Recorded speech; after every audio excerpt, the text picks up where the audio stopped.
Hello and namaste to everyone. Welcome back to the channel. So in this video, a new video, we are going to discuss volumetric analysis, first chapter of physical chemistry of class 12 NEB. So we are targeting upcoming NEB 2083. So 83, yeah, 83, we can say 83 or 84. So without wasting any time, let's start. Okay, so volumetric analysis हामी सुरु गर्छौं.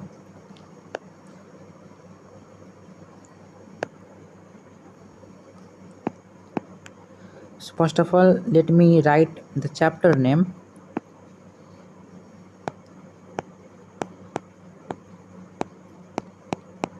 Volumetric analysis.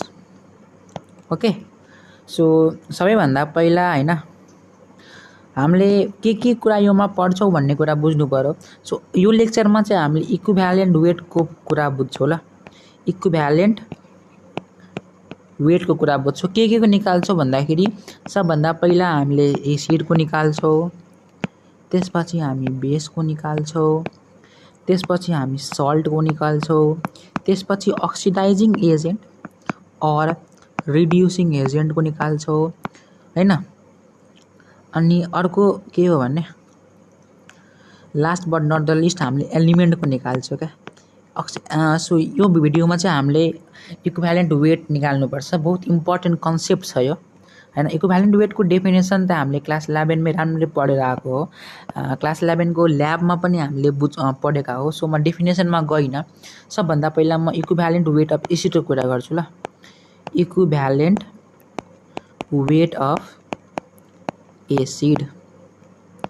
अब equivalent weight of acid निकाल्नको लागि सबभन्दा पहिला molecular weight of acid निकाल्ने र त्यसलाई डिभाइड गर्ने बेसिसिटीबाट क्या. यसको बेसिसिटीबाट हेर्नुस्. यहाँ झुकिने कुरा छ कि हेर्नुस् एसिडको बेसिसिटी हुन्छ र बेसको चाहिँ एसिडिटी हुन्छ. ठ्याक्कै उल्टो छ, एसिडिटी हुन्छ क्या. सो अब बेसिसिटी भनेको के हो भन्दाखेरि खासमा हेर्नुस् ल. यो बेसिसिटी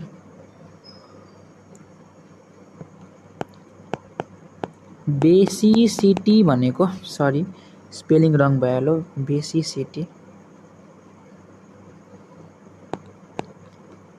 बेसिसिटी भनेको नि total number of replaceable H+ ion क्या. जस्तै मैले अब एउटा एक्जाम्पल लिन्छु हैन. कसको भन्दाखेरि एउटा हैन नयाँ पेज लिउँ. नयाँ पेज कहाँबाट लिने भन्दाखेरि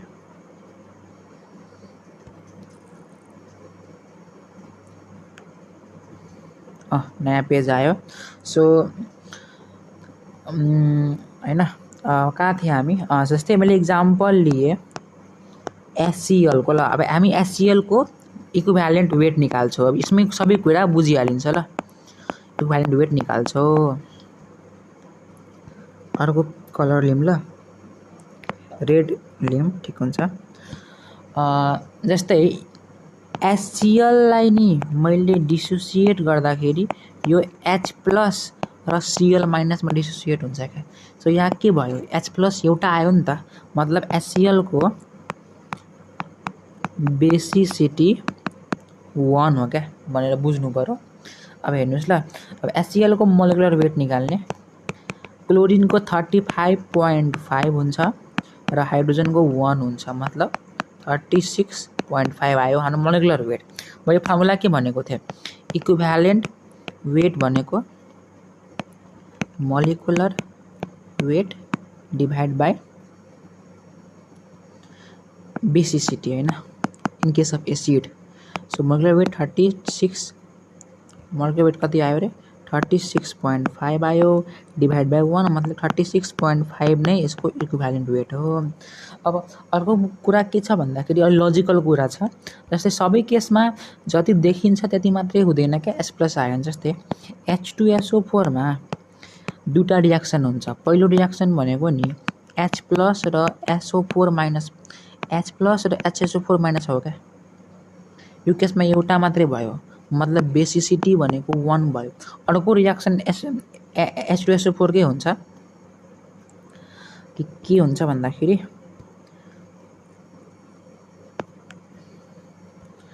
जस्तै H2SO4 अर्को केसमा नि H प्लस र SO4 minus minus 2H plus र SO4 माइनस माइनस हुन्छ क्या।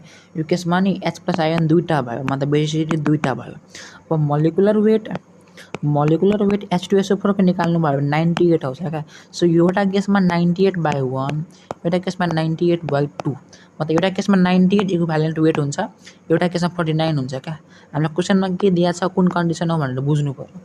So equivalent weight is not always constant, so it may be changed according to reaction. Okay, so equivalent weight of acid बुझ्यो।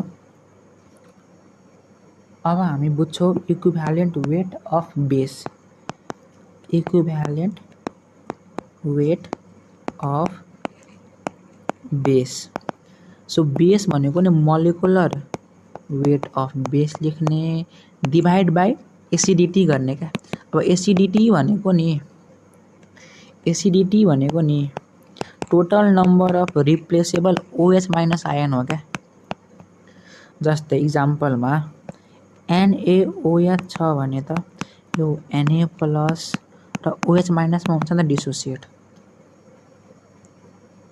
जस्तै CaOH whole twice छ भने यो त के हुन्छ 2Ca प्लस र OH माइनस।